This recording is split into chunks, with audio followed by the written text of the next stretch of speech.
Pierangelo Del Zotto, segretario di Prima il Veneto, Buonasera a voi tutti, grazie. Del Zotto. Ecco, Pierangelo Del Zotto, ieri abbiamo dato la notizia di uno degli stupratori delle bambine di Caviano, che ha ottenuto gli arresti domiciliari e arriverà qui in Veneto, sarà qui in Veneto, arresti domiciliari e braccialetto.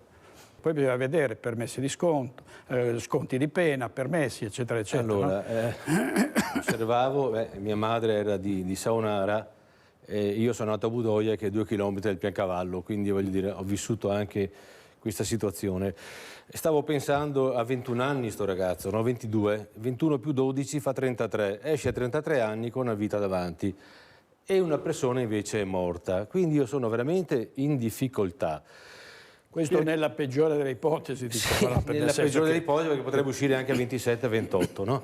Sono veramente in difficoltà perché davanti all'uccisione di una persona io credo che non ci sia pena abbastanza severa. L'ergastolo si fa perché non possa reiterare la pena, perché non possa uccidere un altro, ma è colpa di chi? Delle leggi, della magistratura, degli avvocati? Io non lo so. So che io sto vivendo questo secondo teatrino, perché questo è un teatrino, perché a parlare di 9 ore di confessione, a parlare di questo, a parlare di quando si faranno le esequie, ormai stiamo parlando quasi mediaticamente di una tragedia più grande di noi, penso, perché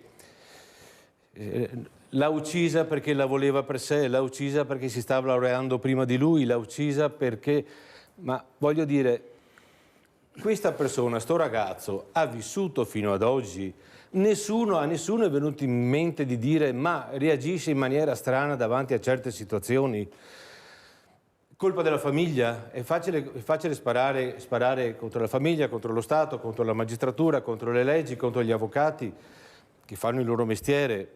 Io credo che siamo davanti a una tragedia più grande di noi e sicuramente anche questa finirà alla fine. Ci troveremo qua fra 5-6 anni a dire: vi ricordate quel ragazzo che ha ucciso Ecco, è uscito. Questo è disarmante e fa il paio col paese nostro, che è considerato ormai un paese in default economico, ma soprattutto in default culturale e sociale. Leggevo stamattina che nel 2040 soltanto il 25% delle famiglie avranno figli. Questa è un'altra mezza tragedia. Famiglie italiane, perché magari i figli ce ne saranno tanti, ma non autoctoni. Ecco, questo è un paese ormai in disfacimento e questi sono segnali. Ripeto, sono in difficoltà a esprimere il concetto perché potrei essere troppo duro stasera, quindi mi fermo qua. Grazie Del Zotto. Grazie. Questo è un paese, stando a un'inchiesta del Censis, poi magari vedremo anche qualche dettaglio in più, che molti considerano in declino, la gran parte degli italiani in declino, con i ragazzi che vanno all'estero, un paese che invecchia, sono rassegnati al peggio, sono sonnambuli, scrive il Censis, siamo sonnambuli secondo il Censis, tra virgolette, cioè frastornati, non capiamo più dove ci troviamo e andiamo avanti così un po' per inerzia, no? Del Zotto, sì, come lo considera questo ritratto? Anche un po' rinco più che sonnambuli, no? In realtà loro sono figli di un sistema che sta chiaramente andando verso il collasso, ma guidato bene verso il collasso, perché posso dire rincoglioniti, più rincoglioniti sono i ragazzi, certo. Più facile è governarli.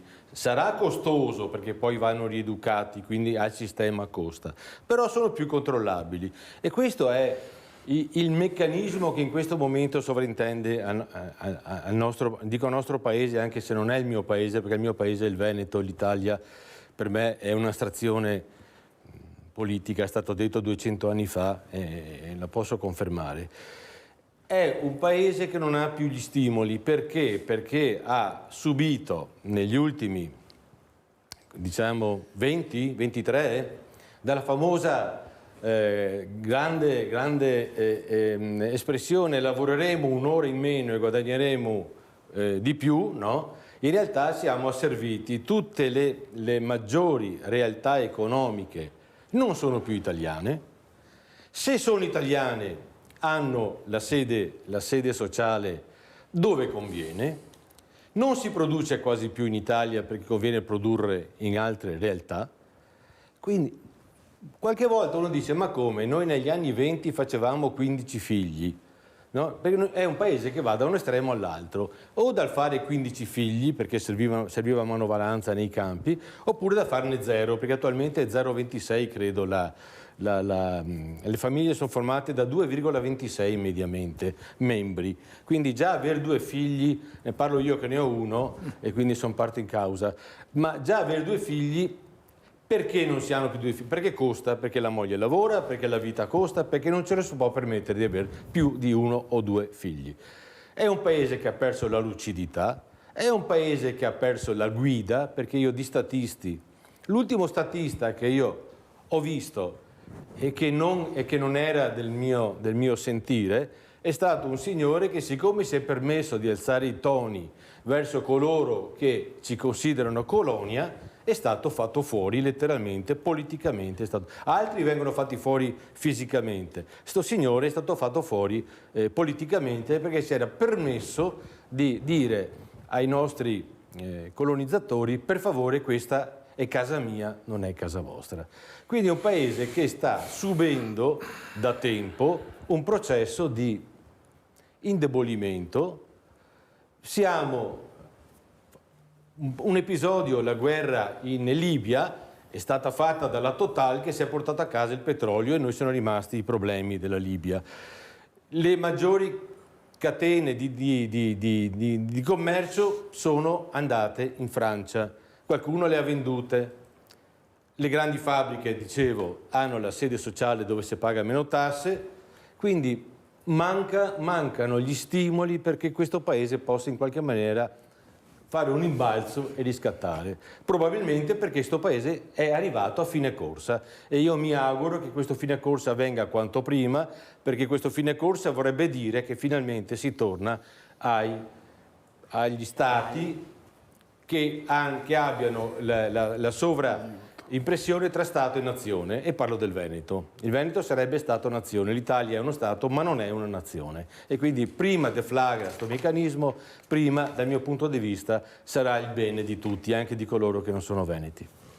Tra i vari problemi c'è anche quello degli alloggi, insomma, no? La mancanza di case in affitto, e c'è a Treviso uno scontro in consiglio comunale per via di uno sfratto ATER ai danni di una madre di 4 figli, affitto di 20 euro al mese, 4 figli, monoreddito. Esatto, monoreddito. Sì, no, io capisco perfettamente la situazione, ma io sono stato revisore dei conti, sindaco all'ATER di Venezia per 2 mandati, 10 anni.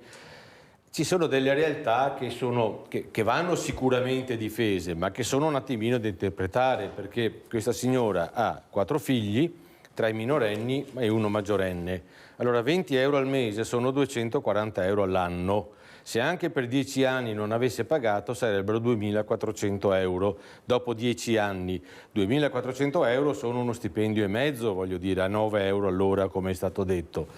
Quindi vanno capite tutte le situazioni, però ricordo che a Venezia c'è tutta una leggenda su personaggi che guadagnano un sacco di soldi e vivevano nelle case dell'ente, come si diceva, no? Vive nelle case dell'ente, paga 30.000 lire al mese, 3.000 lire al mese pagavano quando parlavamo di lire ancora, e magari facevano un mestiere, non dico quale, ma affine al turismo, per cui quei soldi li prendevano in mezz'ora. Ecco, quindi massima solidarietà, perché adesso solidarietà, io dico solidarietà, quindi sono bravo, no? Perché basta esprimere solidarietà e si risolvono i problemi. Io sono molto solidale con la signora e quindi sono bravo, gli ho risolto mezzi problemi perché sono solidale, però 20 euro al mese mi faccio delle domande.